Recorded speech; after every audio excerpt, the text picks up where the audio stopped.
In ancient Rome, the act of escape was not merely a defiance of one's enslaver. It was a public insult to the entire Roman order. For enslaved women who dared to flee, one of the first and most enduring punishments was to be branded with a hot iron, forever marked as a fugitiva, a runaway. This was not a symbolic gesture.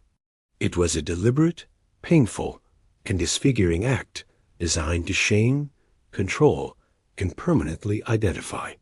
The branding was usually burned into the forehead, making concealment impossible. These marks commonly bore the letters FVG, short for fugitivus, or even a full inscription such as Teneot fugitive, meaning I hold you, fugitive. To be a fugitiva was to be made into a spectacle. The mark served as a warning to other enslaved. People, especially women who might have considered escape, branded women were seen not only as property, but as corrupted property, forever stigmatized.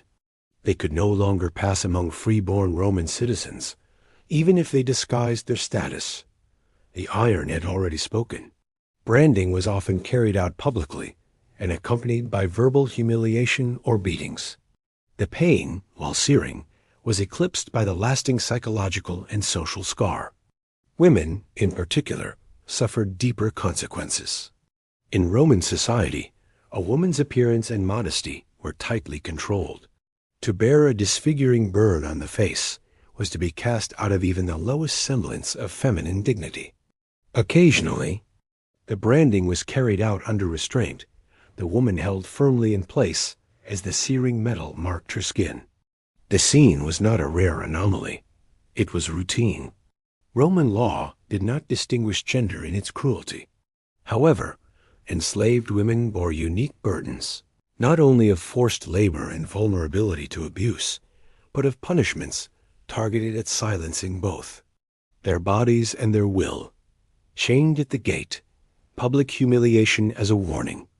In the harsh world of Roman slavery, punishment was not just about control, it was about example. For women who attempted to escape, one of the most visible and degrading penalties was to be chained at the gate at Inium, a practice used to humiliate the captive and warn others against defiance. This punishment was deeply symbolic in Roman culture. The main entrance of a Roman nomus, or household, was both a physical and social threshold. To be chained there meant becoming part of the architecture of the home, not as a person, but as a deterrent. It turned the woman into a living signpost of discipline. There, often exposed to harsh weather and the eyes of passers-by, she would be fastened with iron shackles, sometimes to a column or wall by the doorway. This location ensured maximum visibility. The message was unmistakable. This is what becomes of those who attempt to flee. For enslaved women, the punishment carried layered humiliation. Romans held deeply gendered views about honor and shame. A woman's exposure to the public gaze, especially in a state of restraint or partial undress, was itself a form of violence. The intention was not only to correct behavior, but to degrade. Furthermore, chained women were often denied basic needs for long periods. Accounts from Roman comedy and satire, including works by Plautus, mention slaves being denied food or forced to endure humiliation for extended times while chained near the entrance. Though comedic in context, these references reflect genuine social practices and are supported by archaeological evidence of iron shackles found in domestic ruins. This was not an isolated punishment, but one integrated into the fabric of Roman daily life. In an empire built on hierarchy and public visibility, to be made into an object at the threshold of private life was among the most psychologically crushing penalties. Chaining slaves at the gate was a punishment of visibility meant to break the spirit, erase dignity, and deter others through spectacle. It was a silent message delivered in iron. No boundary could be crossed without consequence, used as entertainment. Women thrown into the arena. Among the most brutal punishments imposed on enslaved women who attempted escape in ancient Rome was their forced participation in the arena. Though the image of gladiators dominates modern perceptions of Roman spectacle, the truth is darker. Rome also used public execution and staged violence as a means of punishment, control, and entertainment.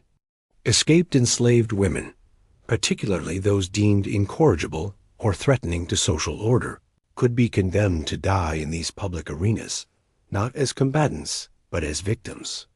The punishment was typically carried out under the legal sentence of damnatio ad bestias, condemnation to the beasts.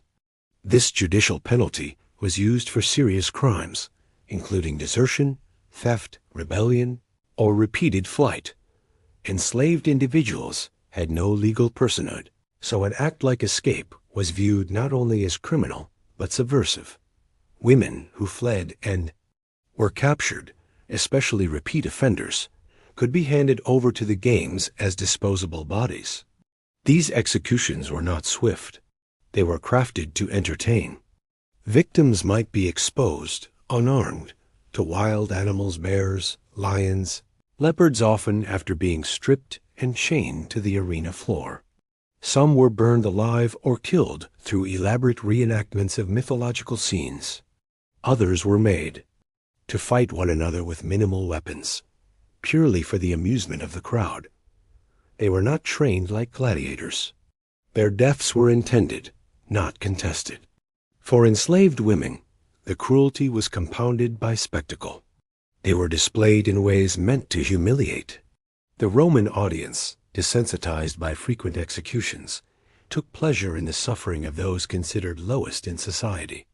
Female captives were sometimes cast as sacrificial figures or punished in themed performances, blurring the line between punishment and theater. Records from Roman historians such as Suetonius and Cassius Dio mention the presence of women in the arena, though they focus more often on elite women or female gladiators.